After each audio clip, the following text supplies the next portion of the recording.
À l'origine, un œuf clos où s'organisent les principes de l'eau, de la terre, de l'air et du feu. C'est le placenta primordial. Le dieu Amma s'y tient serré à la même place. Il trace en lui les 266 signes qui engendreront la création. Tel est le nombre qui représente le temps de la gestation.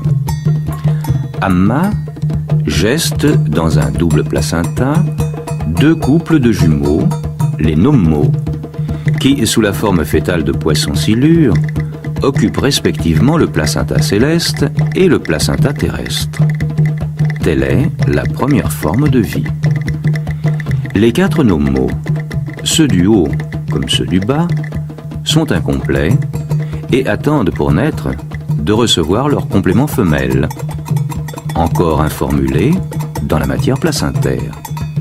Tel est le projet de l'être humain qui sera parfait, double et androgyne.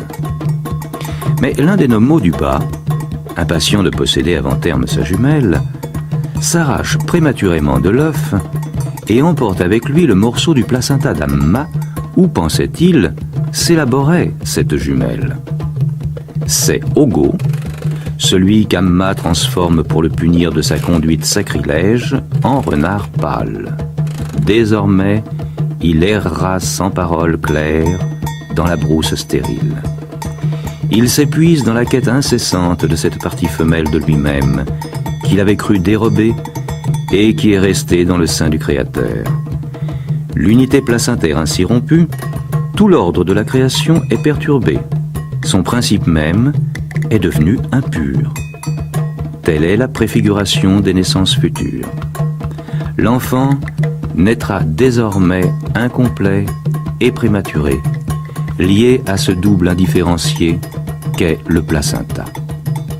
Mais pour purifier ce placenta, souillé par les exactions d'Ogo, le renard, et pour poursuivre la création, l'un des Nommo du haut sacrifie le jumeau direct du renard dans le placenta terrestre.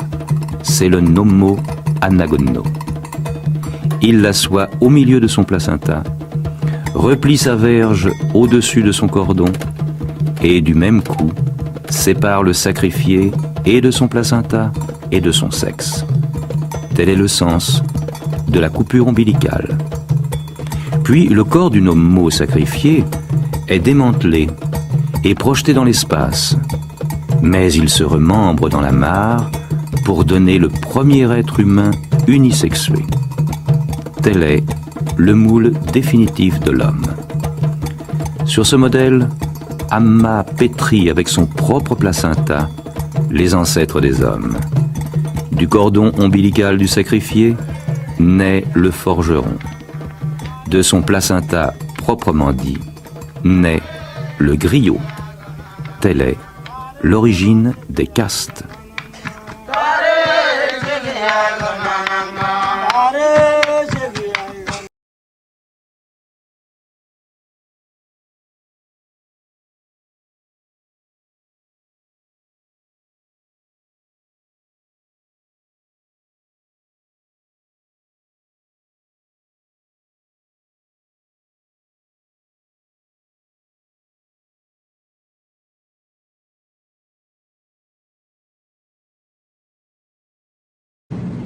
À l'origine, avant toute chose, était Amma, Dieu, et il ne reposait sur rien.